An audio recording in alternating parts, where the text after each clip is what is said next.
Bapa yang di surga, Engkau tahu kedalaman hati kami. Ketika kami menaikkan pujian ini, Engkau tahu sungguh bagaimana hati kami. Apakah di dalam kehidupan kami, pelayanan kami sungguh mengakui bahwa semua hanya karena anugerah-Mu.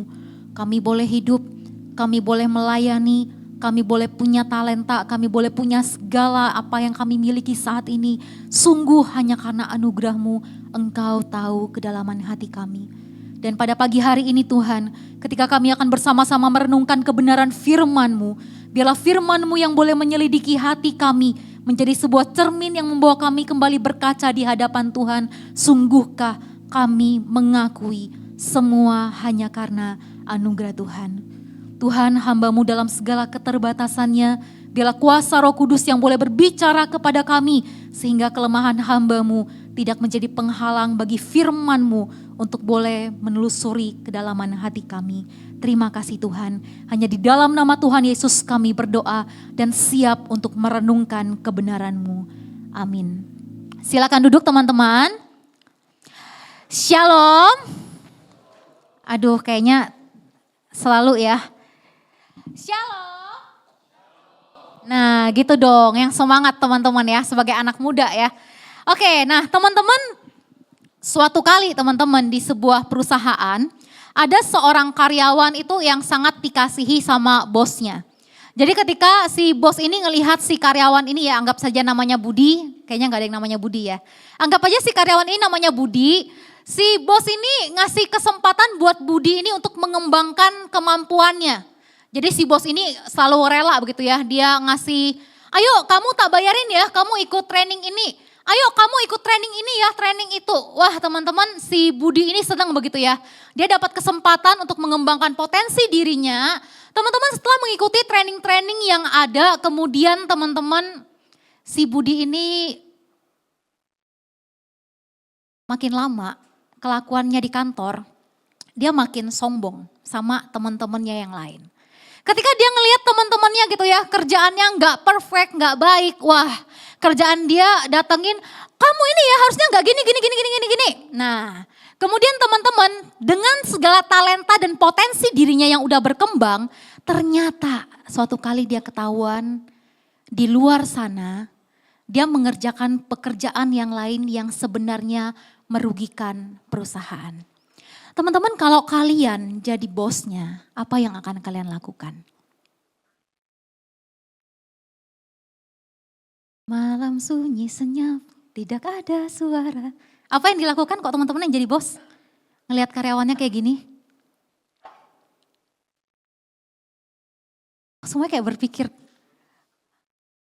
oh jangan bisik-bisik. Apa yang akan kalian lakukan kalau jadi si bosnya, punya karyawan kayak gitu? Kok kayak pada berpikir keras gitu ya? Benar-benar mempertimbangkan gitu ya. Apa kira-kira?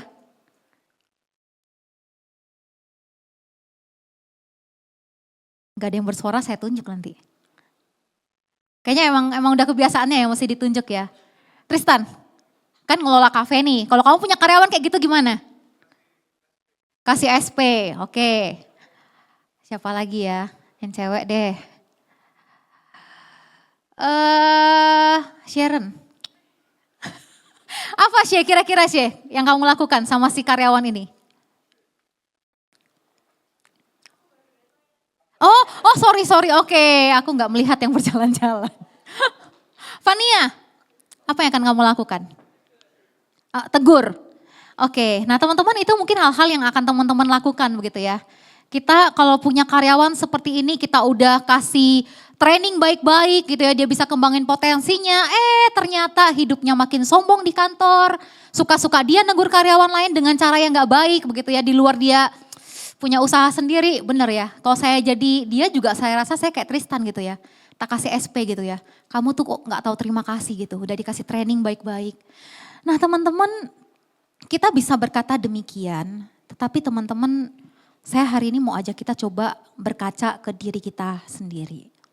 Teman-teman, nilai diri itu menjadi satu hal yang masih dikejar sampai hari ini, setuju enggak?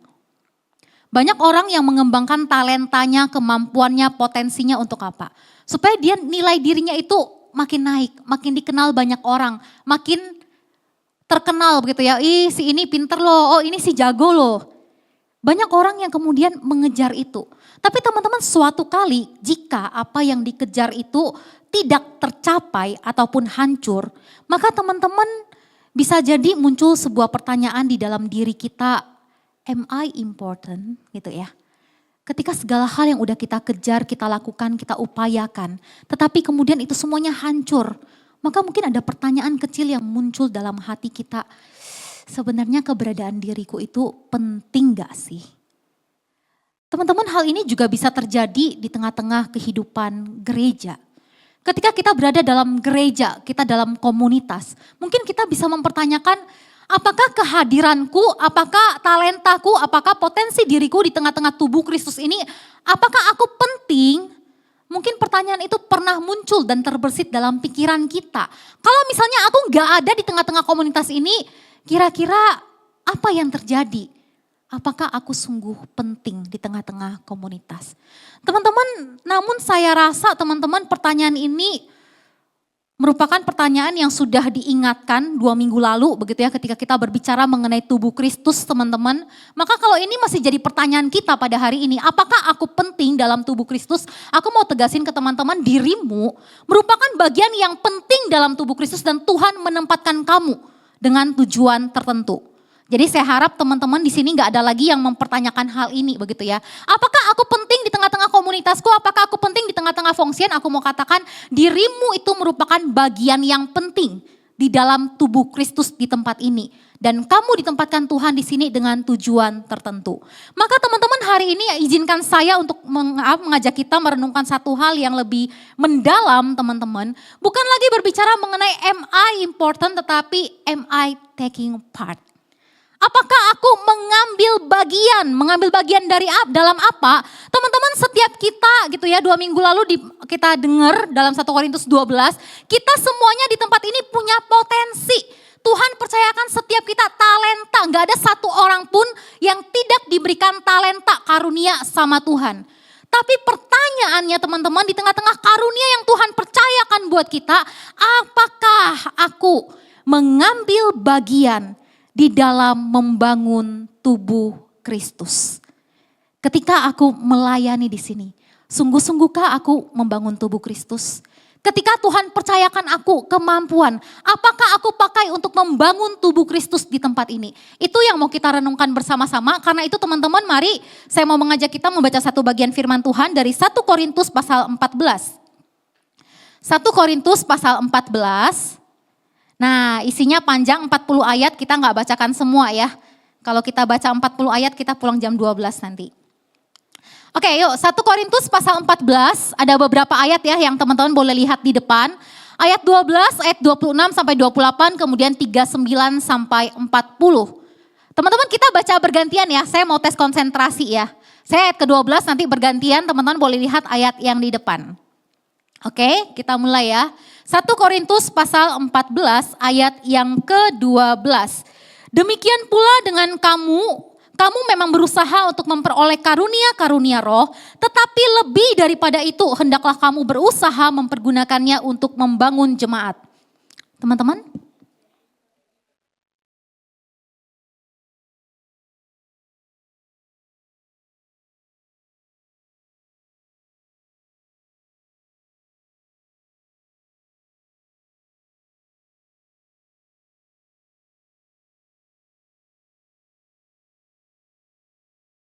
Jika ada yang berkata-kata dengan bahasa roh, biarlah 2 atau sebanyak-banyaknya 3 orang, seorang demi seorang, dan harus ada seorang lain untuk menafsirkannya.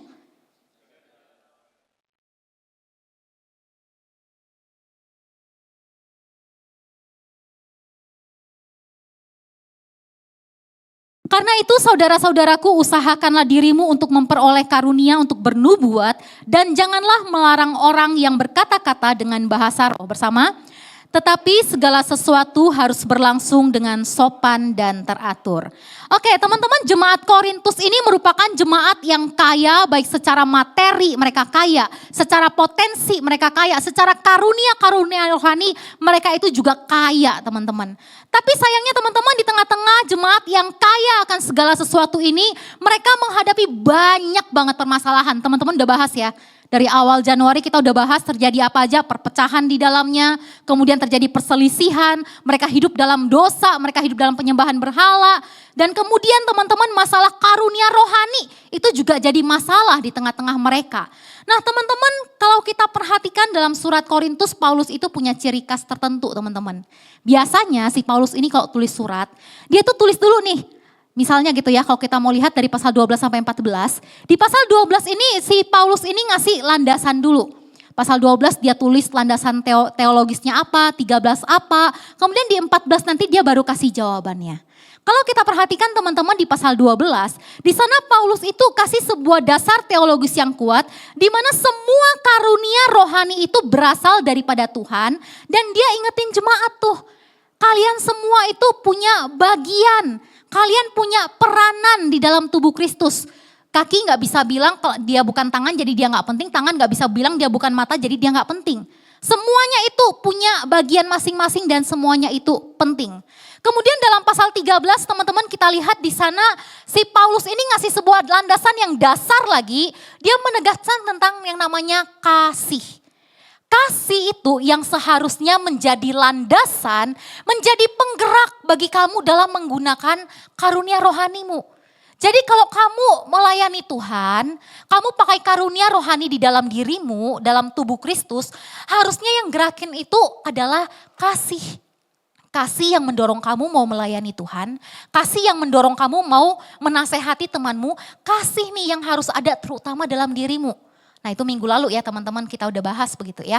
Nah teman-teman kemudian di pasal 14 inilah Paulus kemudian menjawab permasalahan yang sedang terjadi saat itu. Apa sih yang terjadi teman-teman kita perhatikan ya. Kalau kita melihat teman-teman dalam pasal 14 ayat yang pertama. Di sana Paulus kembali menegaskan mengenai kasih teman-teman. Ya, jadi kita lihat kasih ini memiliki peranan yang sangat penting dan terutama dalam segala hal yang Paulus jelaskan. Kita lihat dalam sana dikatakan Paulus tuliskan kejarlah kasih itu. Artinya apa teman-teman? Kasih itu merupakan sesuatu yang harus kamu upayakan dengan sungguh-sungguh. Ada effort kamu untuk memiliki kasih itu. Ada satu hasrat, ada satu keinginan yang besar supaya hidup kita ini dilandasi dengan kasih. Maka Paulus katakan ayo dengan penuh hasrat, dengan penuh passion kejar kasih itu, miliki kasih itu. Setelah kamu sungguh-sungguh miliki kasih itu, baru Paulus katakan usahakanlah dirimu memperoleh karunia-karunia roh. Maka teman-teman Paulus itu mau katakan ada sebuah kerinduan yang dalam untuk punya karunia rohani. Tetapi perhatikan ya, yang menggerakkan kerinduan itu adalah kasih.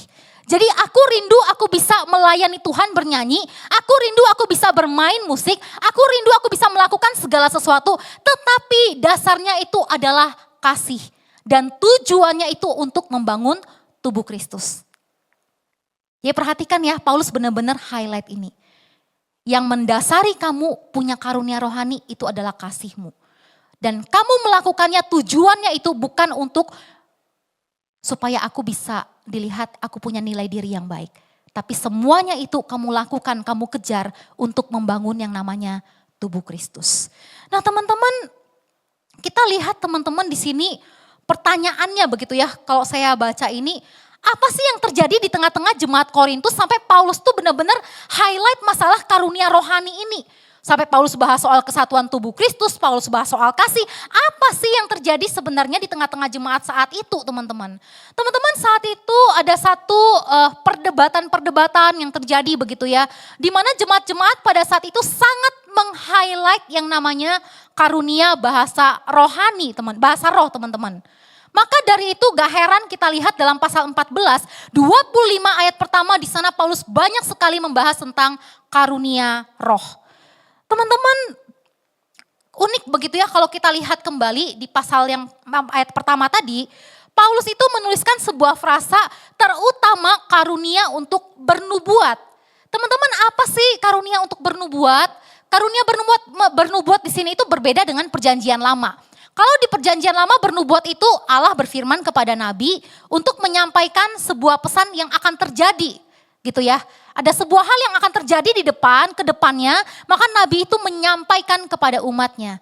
Tetapi dalam perjanjian baru, teman-teman, bernubuat di sini itu berbicara mengenai pengajaran akan kebenaran Kristus, kebenaran firman Allah yang tujuannya itu untuk membangun, untuk menasehati dan untuk menghibur. Teman-teman, itulah yang Paulus tekankan. Kenapa sih Paulus pakai contoh bernubuat gitu ya? Waktu aku baca kembali juga, kenapa ya Paulus pakainya perbandingannya itu karunia berbahasa roh sama karunia bernubuat? Kenapa?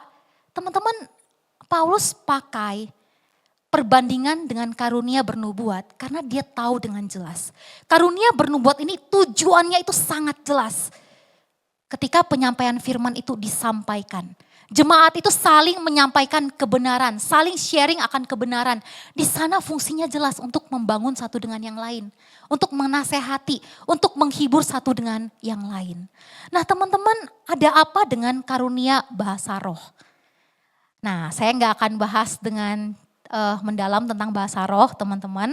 Kalau kita cermati baik-baik teman-teman, sebenarnya Paulus itu nggak pernah melarang yang namanya penggunaan bahasa roh di tengah-tengah jemaat Korintus. Beberapa penafsir teman-teman mengatakan begitu ya, mengungkapkan bahasa roh adalah bahasa yang digunakan dalam bentuk doa dan pujian yang ditujukan kepada Allah. Kemudian ada juga yang mengatakan biasanya bahasa roh itu sendiri nggak dapat dipahami oleh orang yang mengucapkannya. Nah, seperti apa bahasa roh di zaman waktu itu? Saya tidak tahu dengan jelas ya. Dan saya tidak mau menghakimi penggunaan bahasa roh di zaman sekarang. Tapi teman-teman, kalau kita mau lihat contoh dalam Alkitab, kalau kita lihat kembali ke Kisah Rasul pasal 2. Waktu itu teman-teman, ketika peristiwa Pentakosta di saat itu semua orang berkumpul di Yerusalem, teman-teman. Kemudian murid-murid saat itu dikatakan dipenuhi dengan Roh Kudus dan kemudian mereka menyampaikan kebenaran Allah. Teman-teman, murid-murid ini semuanya orang-orang Galilea. Mereka punya bahasa yang sama. Tetapi ketika saat itu mereka dipenuhi oleh Roh Kudus, mereka menyampaikan perbuatan Allah. Semua orang yang hadir di sana memahami apa yang disampaikan oleh rasul-rasul. Mereka tahu segala firman yang disampaikan oleh rasul-rasul ini, walaupun bahasa mereka itu berbeda-beda. Maka kita lihat gitu ya, kalau di dalam Kisah Rasul pasal 2 dikatakan semua orang waktu itu tercengang-cengang. Mereka bingung, kok bisa kita paham apa yang disampaikan murid-murid ini? Padahal kita berasal dari orang yang beragam bahasanya. Dan teman-teman, waktu itu orang-orang yang hadir tercengang bukan karena mereka nggak ngerti apa yang disampaikan oleh rasul-rasul. Tetapi justru mereka tercengang, kok bisa ya kita ngerti apa yang disampaikan sama mereka. Itu kuasa Roh Kudus yang bekerja. Itu bahasa roh yang pertama kali kita lihat dalam Alkitab. Maka teman-teman, senada dengan apa yang Paulus sampaikan sepanjang Kisah Rasul Korintus pasal 14 ini teman-teman, kalau kita mau lihat begitu ya, Paulus ada berbicara mengenai beberapa hal mengenai bahasa roh. Kita lihat dalam ayat ke-6 di sana Paulus katakan, jadi saudara-saudara, jika aku datang kepadamu dan berkata-kata dengan bahasa roh, apakah gunanya itu bagimu? Jika aku tidak menyampaikan kepadamu penyataan Allah atau pengetahuan atau nubuat atau pengajaran. Kemudian dilanjutkan teman-teman ayat ke-9 di sana dia katakan, demikianlah juga kamu yang berkata-kata dengan bahasa roh. Jika kamu tidak mempergunakan kata-kata yang jelas, bagaimanakah orang dapat mengerti apa yang kamu katakan? Kita lihat lagi ada 2 ayat lagi di sana Paulus highlight. Karena itu siapa yang berkata-kata dengan bahasa roh ia harus berdoa. Supaya kepadanya diberikan juga karunia untuk menafsirkannya. Kemudian yang terakhir teman-teman Paulus berkata, jadi kalau seluruh jemaat berkumpul bersama-sama dan tiap-tiap orang berkata-kata dengan bahasa roh. Lalu masuklah orang luar atau orang yang tidak beriman. Tidakkah akan mereka katakan bahwa kamu gila? Teman-teman, jelas sekali Paulus terus menekankan bahwa karunia bahasa roh itu dia nggak larang kok penggunaannya. Karunia bahasa roh itu baik untuk membuat kamu itu punya relasi yang semakin dekat dengan Tuhan. Tujuannya itu membangun relasi personal kamu bersama dengan Tuhan. Tetapi bahasa roh itu tidak digunakan dalam ibadah atau perkumpulan jemaat. Karena orang itu gak akan paham apa yang kamu ucapkan. Dan kalaupun itu benar-benar berasal dari Allah, maka harus ada orang yang dapat menafsirkannya. Supaya kata-katamu itu gak sia-sia. Dan di dalam ibadah tidak terjadi kekacauan. Karena orang gak ngerti. Dia ngomong apa sih, dia ngomong apa sih, dia ngomong apa sih. Itu yang Paulus tekankan. Waktu itu di saat orang semuanya berlomba-lomba. Di saat semua orang mengagung-agungkan yang namanya bahasa roh, Paulus tekankan. Kalau karunia yang kamu miliki, itu tidak membangun orang-orang yang hadir. Tidak membangun tubuh Kristus dalam sebuah ibadah. Maka jangan pakai itu. Kembangkan karunia-karunia yang ada dirimu yang dapat dipakai untuk membangun tubuh Kristus. Teman-teman, maka pertanyaannya teman-teman, apakah karunia roh lain itu selain bernubuat enggak penting? Enggak ya teman-teman ya. Kita mau lihat di sini tujuan karunia rohani yang Tuhan berikan dalam diri tiap-tiap anggota tubuh Kristus, tiap-tiap kamu. Tujuannya itu membangun satu dengan yang lain. Apakah yang lainnya enggak penting? Enggak. Kalau kita lihat dalam ayat yang ke-26 yang tadi kita baca, di sana Paulus memulai pesannya dengan tulis demikian. Jadi bagaimana sekarang saudara-saudara, bila mana kamu berkumpul hendaklah tiap-tiap orang mempersembahkan sesuatu. Ada seorang yang pemazmur, ada yang lain pengajaran atau penyataan Allah, karunia berbahasa roh, karunia menafsirkan bahasa roh. Tetapi sekali lagi Paulus katakan, semuanya itu harus dipergunakan untuk membangun. Teman-teman, Paulus highlight berulang kali kalau kita lihat ya. Dia kira-kira ulangnya sebanyak 6 kali dalam pasal ini. Ingat, semuanya tujuannya untuk membangun tubuh Kristus. Teman-teman, di dalam satu kesatuan tubuh Kristus, bukan hanya karunia bernubuat. Di sini Paulus pakai ada yang pemazmur begitu ya, ada yang menyampaikan mazmur. Kalau zaman sekarang mungkin apa? Ada yang memimpin puji-pujian, ada yang bermain musik, ada yang menyampaikan firman. Tetapi semua yang dilakukan ini tujuannya satu, kamu sedang membangun tubuh Kristus. Itu yang Paulus highlight di bagian ini. Kalau kamu berbahasa roh di tengah-tengah perkumpulan jemaat, orang gak ngerti apa yang kamu sampaikan, itu gak membangun. Maka ayo, Paulus terus berulang kali dia gaungkan, apapun yang ada dalam dirimu, pakai itu kalau itu membangun tubuh Kristus. Kalau kamu di dalam GDG, nah teman-teman konteks jemaat waktu itu kayak GDG zaman sekarang. Jadi mereka beribadah tuh bukan di satu kumpulan ibadah seperti ini, tetapi jemaat di rumah-rumah teman-teman. Ketika mereka itu ada beribadah di tengah ibadah rumah begitu ya, maka ada seorang yang akan menyampaikan kebenaran firman Tuhan, kemudian nanti ada yang nanggepin. Jadi Paulus katakan kalaupun ada yang bernubuat, satu persatu nyampeinnya gitu ya. Jadi misalnya ya aku lagi ngobrol gitu ya di GDG, aku nyampein firman Tuhan, gak semua langsung ngomong, aku ngomong gitu ya. Kalau dulu kan di Sakura ya, aku ngomong, Ivy ngomong, Hans ngomong, semua ngomong. Gak seperti itu juga gak membangun ya. Jadi ayo pakai untuk membangun. Kalau yang seorang itu lagi berbicara, lagi nyampein firman, kamu mau sharing, kamu mau ngasih tahu kebenaran yang lain, ayo tunggu, ayo bergantian ya supaya ada sebuah keteraturan. Nah itu juga nih yang Paulus tekanin di penutup suratnya teman-teman. Di sana Paulus tegaskan sekali lagi, karena itu saudara-saudaraku usahakanlah dirimu memperoleh karunia untuk bernubuat dan janganlah melarang orang yang berkata-kata dengan bahasa roh. Sekali lagi ya, Paulus gak larang penggunaan bahasa roh, tetapi gunakanlah ya, karunia itu kalau itu membangun dan dalam tubuh Kristus. Dan Paulus tutup ini dengan katakan tetapi segala sesuatu harus berlangsung dengan sopan dan teratur. Sekali lagi ya Paulus katakan ya, semuanya harus berjalan dengan sopan dan teratur.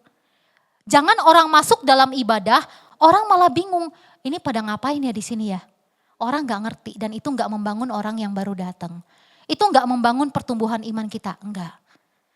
Nah teman-teman, kalau kita berbicara mengenai hal ini mungkin terasa jauh begitu ya konteksnya ya. Bahasa roh ya kita tidak ada di tempat ini begitu ya, penggunaan bahasa roh itu enggak ada. Lalu apa sih contoh yang dekat dengan kita? Teman-teman, karunia apa yang Tuhan percayakan bagi kamu? Mungkin itu karunia untuk bermain musik teman-teman. Teman-teman, maka satu hal yang perlu teman-teman renungkan ketika engkau mau mengambil bagian, ketika aku memainkan musik. Apakah aku memainkan musik hari ini dalam pelayanan ini, itu untuk membangun satu harmonisasi yang indah supaya jemaat yang datang itu bisa sungguh-sungguh memuji Tuhan. Atau ketika kamu main musik di sana kamu kemudian, aku yang paling jago, aku yang paling kenceng, aku yang paling banter, aku yang paling pintar. Kalau itu yang ada di dalam hatimu, maka sebenarnya kamu sedang tidak membangun tubuh Kristus. Kamu ambil bagian main musik iya, tapi kamu lakukan untuk dirimu, bukan untuk Tuhan. Kamu bernyanyi di depan sini, ketika kamu sedang memimpin pujian, ketika kamu sedang jadi seorang backing vokal. Kamu lakukan itu untuk apa? Apakah sungguh-sungguh kamu melayani di depan sini supaya jemaat itu sungguh-sungguh dibangun kerohaniannya. Mereka boleh sungguh-sungguh memuji Tuhan. Mereka boleh bernyanyi bagi Tuhan. Atau sekali lagi kamu ada di depan sini cuma untuk tunjukin suaramu bagus. Karena sudah terjadwal oleh Dep 1, oleh bidang 1. Ayo kita tanya baik-baik sama diri kita yuk. Bukan hanya yang di depan-depan sini teman-teman. Baik itu kamu di belakang, kamu punya kemampuan multimedia, kamu punya talenta, kamu bisa ramah menyapa orang dengan senyummu yang indah. Kamu punya karunia, kamu bisa memperhatikan orang lain. Semua karunia yang ada dirimu, ayo kita pertanyakan satu hal. Am I taking part in building the body of Christ? Apakah aku ambil bagian di dalam membangun tubuh Kristus? Ketika aku melakukan segala sesuatu, aku melakukan karunia rohani yang Tuhan percayakan kepadaku. Apakah aku lakukan itu untuk membangun orang lain?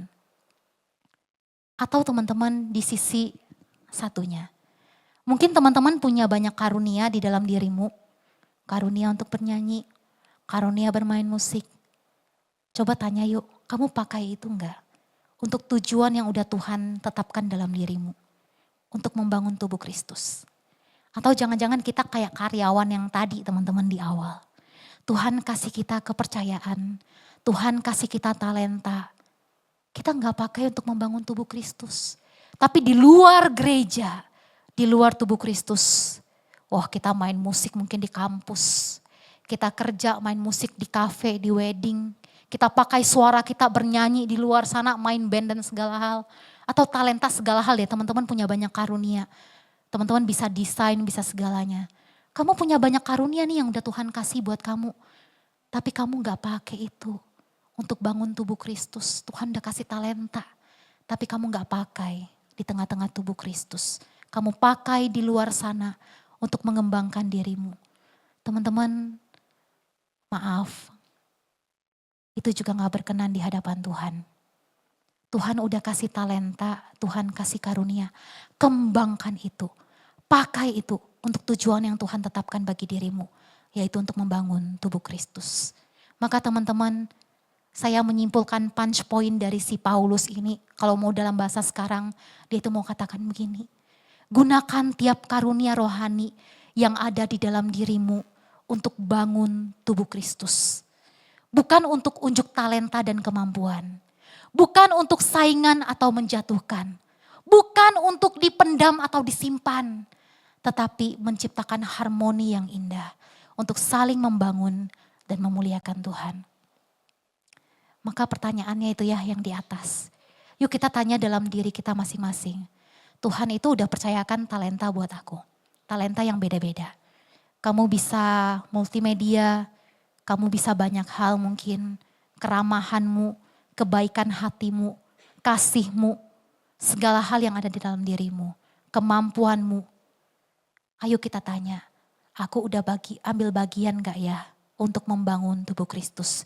Di konteks ini teman-teman boleh tanyakan apakah aku sudah ambil bagian untuk membangun function komunitasku di tempat ini. Teman-teman yang tahu jawabannya kamu dan Tuhan. Sudahkah kamu pakai semua talenta yang Tuhan kasih buat kamu untuk bangun tubuh Kristus dan untuk memuliakan Dia. Kiranya pujian tadi yang teman-teman yang kita nyanyikan ya ketika kita sadar. Sesungguhnya bukan karena diriku, Aku bisa ini, aku bisa itu. Bukan karena kehebatanku, bukan karena baik rupaku, bukan karena kecakapanku. Tapi sungguh semua karena anugerah Tuhan. Kalau kita sadar itu karena anugerah Tuhan, sudahkah kamu pakai itu untuk membangun tubuh Kristus dan untuk memuliakan Tuhan? Teman-teman, mari kita bersatu di dalam doa.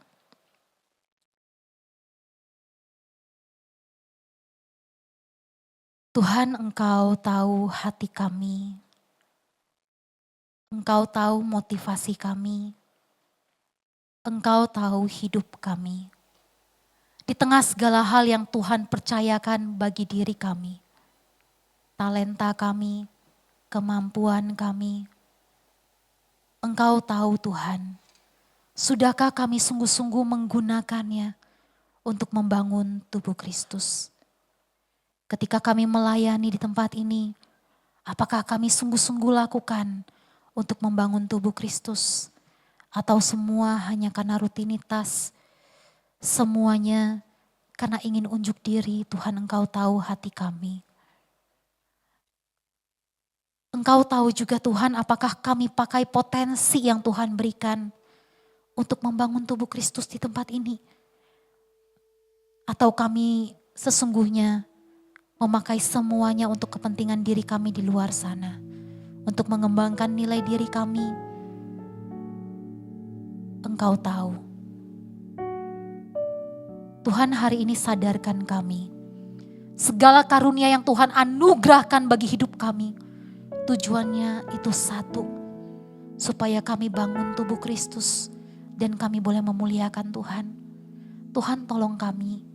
Setiap kami pribadi lepas pribadi di tempat ini punya karunia yang Tuhan percayakan. Punya talenta yang Tuhan percayakan. Tolong kami Tuhan, supaya kami boleh berkata di hadapan Tuhan, Tuhan, aku mau ambil bagian untuk bangun tubuh Kristus di tengah talenta yang udah Tuhan percayakan. Karena aku sadar semua karena anugerah Tuhan. Firman-Mu berhenti waktu ini, tetapi biarlah Tuhan rema dari kebenaran-Mu boleh terus mengingatkan kami untuk menggunakan setiap karunia, talenta yang Tuhan percayakan untuk membangun tubuh Kristus dan memuliakan Tuhan. Terima kasih Tuhan, hanya di dalam nama Tuhan Yesus kami berdoa. Amin.